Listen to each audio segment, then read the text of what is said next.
Recently, I purchased the Super Mario 3D All-Stars collection and beat Super Mario 64. While playing, I found some courses to be a blast and some that sucked ass. So today, I will be ranking all the levels of Mario 64 in a tier list. These tier rankings will be decided based on the designs, star placement, and overall experience I had with that level. Now, it is very important to state that this is all based on my opinion. I am by no means a video game designer, so I have no credibility for ranking these critically. Also, just to clearly state what a level is, the main 15 courses, the power-up stages, as well as any other section where stars can be obtained will be ranked, and just to mix it up, I'll include the actual castle itself.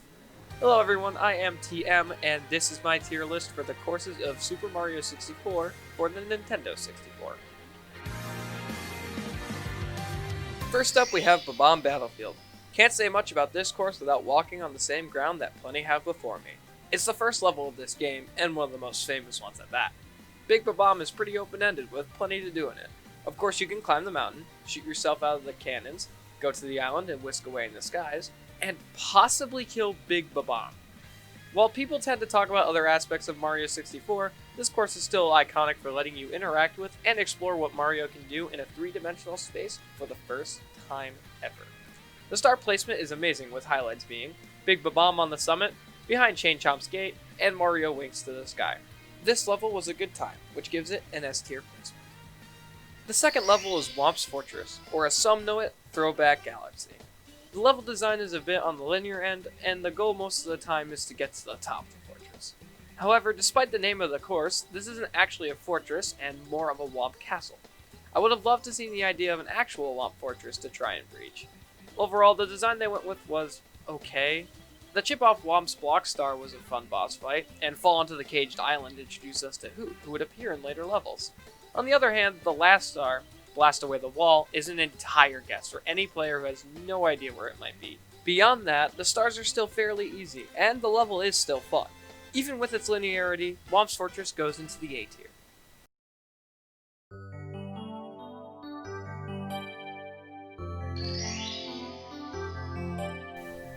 If you couldn't tell by the music I started the video with, I love the Jolly Roger Bay theme so much.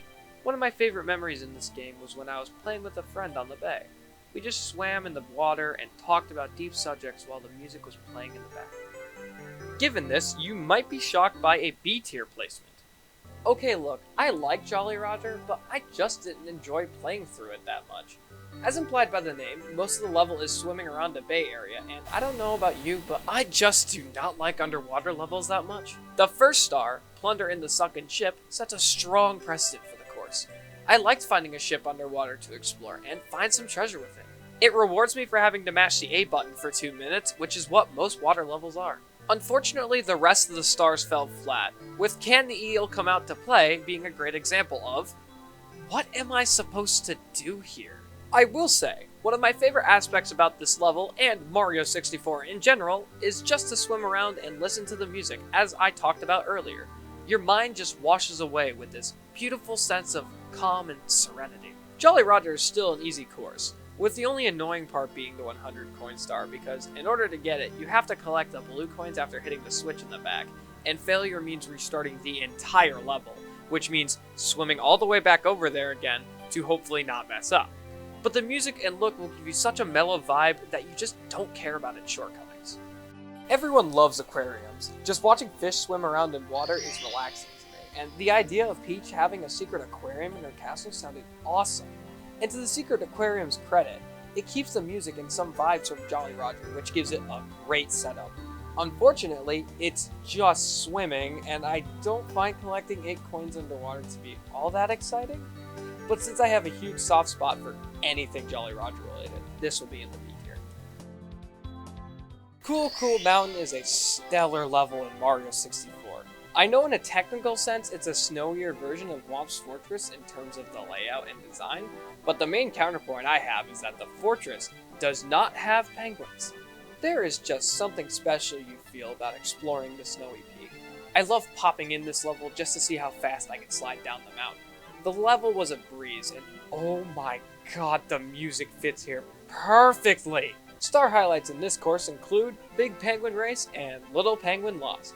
Now, this might be because I have a lot of nostalgia since I remember it so well from Super Mario 64 DS, and because of how much I adore our little and big friends, I give Cool Cool Mountain an S tier placement.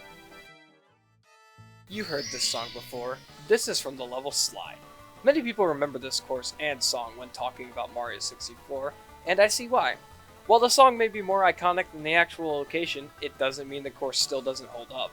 It's simple, entertaining, and you get to go fast, which is always a treat. Both stars involve getting to the bottom, with one having a time limit. Like Cool Cool Mountain, I will often just pop into this course for the thrill of sliding really fast. For these reasons, it gets an A. Tower of the Winged Cap is also iconic because it introduces the Winged Cap power-up, the most famous in the game. It isn't a terrible level. I find flying around to be fun, and the mechanic is satisfying to pull off. I just didn't like getting the red coins as much again. Plus, there is nothing to do here besides fly till you win, with the caveat of having one chance each time to collect the star or you're sent back into the castle to try again.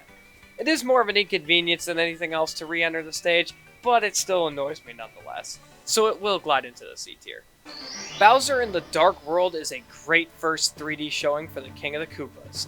It's well designed, the atmosphere is great for setting up the big fight that's coming ahead, the 8 red coins are challenging, but in a good way, and don't even get me started on Bowser himself. It's easy yet intense, and there's a reason so many people remember this moment in the game.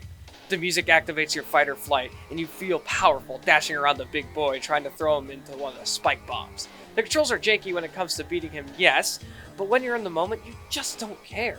Fantastic boss level. It is the perfect way of bringing the big bad into 3D for the first time, and for that, it gets an S. Big Boo's Haunt is probably one of, if not the most unique levels in this game. Boo's design is really cool. I love how everything is connected in some way, and depending on what you do in one section, it might lead you to another. Boos will be in every room. Their goal is to follow and torment you at the worst possible times. They are often going to be why you have to rethink how you perform in certain areas. The piano is a standout object. It's still creepy even now. I love the merry-go-round section as it taunts you with that cheery music as you fight for your life. The only issues I have are that some of the stars are a little inconvenient to get, such as Big Boo's balcony and eye-to-eye in the secret room. And most of the stars are forgettable, which may be due to the aforementioned issue. Shoutout goes to the 100 coin star for generally being annoying. And do not worry, we still have one more to go over later. Everything else about the haunt makes it memorable and fun, putting it in the A tier. Shifting Sandland is easily one of my favorite courses in the game. It's open-ended, has a great theme, and has an excellent mini-section within the pyramid. Exploring around is a fun time. You have the giant pyramid always towering over you as you either struggle not to sink in the quicksand or fly around to complete the objectives. Speaking of that pyramid, you can go into it and explore around. In there lie some hieroglyphics and some mysteries to solve in order to collect the remaining stars. Some highlights for the stars include In the Talons of Big Bird, free flying for 8 red coins, and shining atop the pyramid. With great and memorable stars, as well as having one of the best designed locations in the game, Shifting Sandland gets an S tier placement. Hazy Maze Cave is stupid and I f***ing hate it. Conceptually, it's neat, I guess. A cave that you can explore which leads into other sections with progressively darker themes sounds awesome, and if you remember, we just had a level that did that, so I know it is possible to do this again. But then you remember, this is the same company that made you pay $60 for a glorified dolphin emulator. There are so many spots that will lead you to your death for no reason. The areas you explore all look terrible and have nothing interesting going on for them. Hell, I don't even remember any of the star locations. And do not get me started on the 100 coin star. It is a nightmare to collect. You will fail dozens of times. Most of the coins are hidden in enemies which are scattered in random places. And what makes this even worse is that there are only 31 collectible coins that are placed on the level, meaning you have to find all of those enemies! On top of that, we have some of the absolute most awful locations in this game, such as a rolling boulder sections, which has a giant pit that will kill you for just breathing in the wrong direction, an enemy room with some red coins in it that has the worst moving platform in a video game I have ever seen, a maze where you get to swim in actual piss while being harassed by the entire bat population, and a goddamn blue dinosaur that has the same mental functioning of a potato! The only fun thing, which is what I say with a lot of quotations, is the metal cap warp spot, which brings you somewhere that isn't even a part of the actual level! I hated this. I had no fun with it, and worst of all, it gave me the shits. This goes into the Hazy Maze Cave tier. Cavern of the Metal Cap is memorable for not being Hazy Maze Cave. Very simple. Walk to the end of the stream and hit a green switch for your Metallica face to show. You could also walk in a circle for some red coins if that floats your boat. I don't like this, and I still hate Hazy Maze Cave. It's a C. Okay, quick break here. Adobe Photoshop is a great program. If you want to take a photo and mess around with color— oh shit, I just made a new course. Lethal Lava Land is essentially Jolly Roger Bay if you mess around with the color sliders, as well as moving the action up in the y-axis. Instead of going underwater for all your stars, you avoid lava, and instead of going into a sunken ship, you go into a volcano. Okay, look, I know I'm oversimplifying, but this level is still fun. The stars aren't hard to collect, but they're also not interesting, and the design is neat, but I felt more could have been done. I will say though, hot-footed into the volcano was a fun time, as well as the entire volcano section in general, which is generally how I feel about Shifty Sandland, except instead of just enjoying the pyramid, I enjoyed the whole level, whereas here I just enjoy the volcano. But other than that, it is essentially just Jolly Roger Bay, but with a twist to it, so into the B tier it goes. Dire Dire Docks is a much worse version of Jolly Roger Bay. I know I keep referencing it, but this level in particular is literally just more Jolly Roger Bay. It features the same music, the theme of the level is basically the same, none of the stars are interesting, it's just annoying to navigate in general, and on top of all that, you actually have to play the level to beat Bowser for the second time. This all wouldn't be nearly as bad if you didn't have to swim in a super linear section for almost every goddamn star you want to obtain, but someone thought this would be just splendid.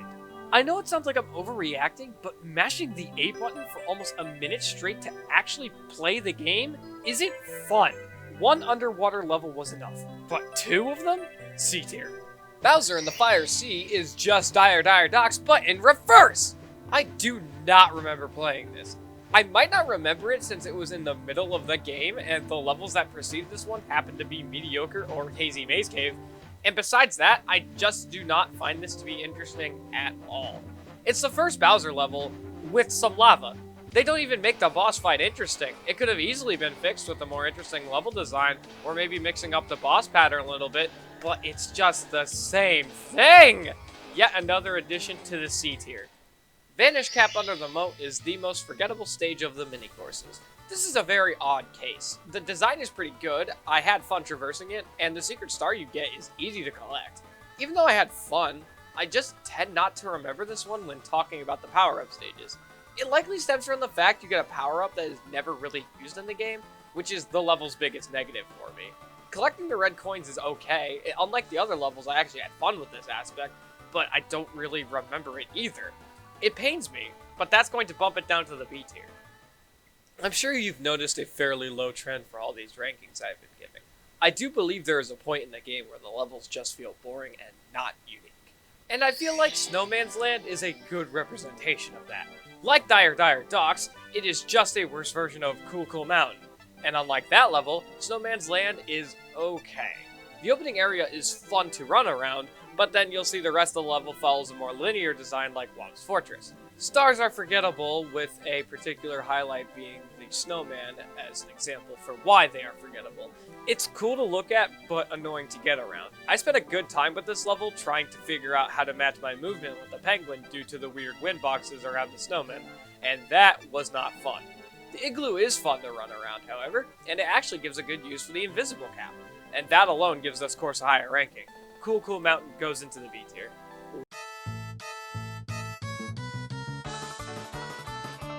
Wet Dry World at first seems like it would be an interesting level, but I can't help but feel negative thoughts when playing this. I don't know what it is with Wet Dry World, but go into it right now and tell me you don't sense this feeling. On top of that, the design just feels like a brain diagram too, with the whole water level gimmick being a representation of brainwaves or something. And if you look at the abandoned town, you could interpret this as death. Just thinking about how people might have lived there and drowned due to some unknown force is really unsettling. Even writing this is filling me with dread. I'm going to put it in the negative emotional aura tier. This might be because of my personalized experience though. Tall Tall Mountain is the only other main course that is on the C tier. Why is this, you may ask? It's another increase or decrease in elevation to get some stars. By this point, I wasn't too interested in this level design, and the stars are forgettable again, with the exceptions of Mysterious Mountainside, which is only because I am a sucker for slides in this game, if you couldn't tell.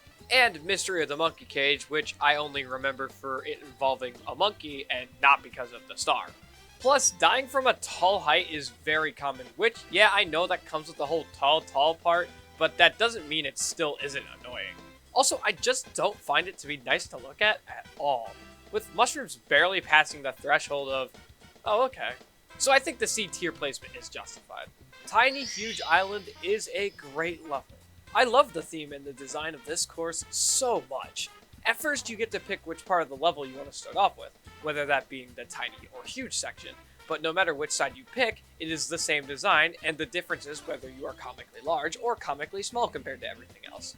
I love walking around and just seeing everything be really tall or really tiny compared to me. And the gimmick is that you can use the pipes to switch between the two constantly. This can help with getting other stars or moving faster in the level. The stars are fun and memorable, with highlights being Rematch with Koopa the Quick, 5 Itty Bitty Secrets, and Make Wiggler Squirm. Get this though, they made an elevation star? Actually fun. You have to get to the top of the huge part of the island, and you could do this by going through the entire tiny section of the island to make the transportation quicker, and then switch to the large section of the island. This actually rewards the player with understanding how the level works and the design of it, so that way you can effectively reach a star in a very quick amount of time. This is by far the most interesting elevation-based star we've had in this game. The only problem I have with this level, though, is I wish the tiny side was incorporated more with the stars. I believe 5 Itty Bitty Secrets is the only tiny base star you can get. Other than that, this level gets an A tier placement. I am about to lose all credibility with this one. I like Tick-Tock Clock. Now, from this review, you may think that a top to bottom or a bottom to top level design might make me feel negatively on the design of the course, and you would be correct. But I really like how they do it here. Tick-Tock Clock's main gimmick is the movement-based set pieces in the level. They are all going at a certain speed depending on when you enter the painting. This makes Tick-Tock unique almost every time you enter it, and that means it can be super challenging at times, or super boring. And while all the stars require you to go from the bottom to the top in some aspect, all of them were fun because they designed their course based around the gimmick. Stop time for red coins being a particular standout, as the entire star is based on whether you can get the speed to be manageable to grab the coins and get the star. It is a great time, and I will be giving it an A tier slot. I have heard very opposing sides for this secret star. Some love this level, and some despise it. I understand that it's annoying when you fail, because unlike Tower of the Winged Cap, which only sends you back to the castle when you fail, you're sent outside the castle in this level when you fail. But by this point, you've had enough experience using the Winged Cap, meaning the level isn't that difficult. And what makes this more fun than Tower of the Winged Cap is that you have the opportunity to use the power-up and fly to places with cannons and land on cloud platforms placed all over the course. This is an infinitely better design than Tower of the Winged Cap because unlike in that level where you fly in a straight line to get 8 red coins, here you're encouraged to shoot out and explore your options to get all the 8 red coins. And you're given options to retry if you mess up, as well as just flying around and having a great time in general. This gives it an easy addition to the A tier. For the last main course in the game, we have Rainbow Ride. Like some of you, I first knew this stage from Super Smash Bros. Brawl.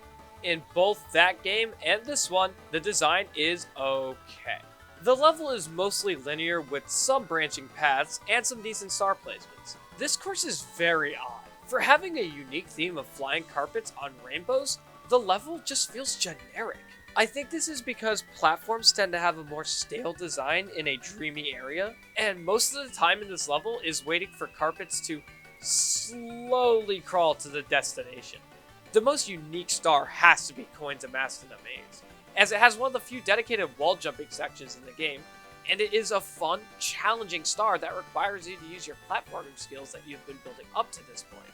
I don't understand why they didn't use the wing cap here.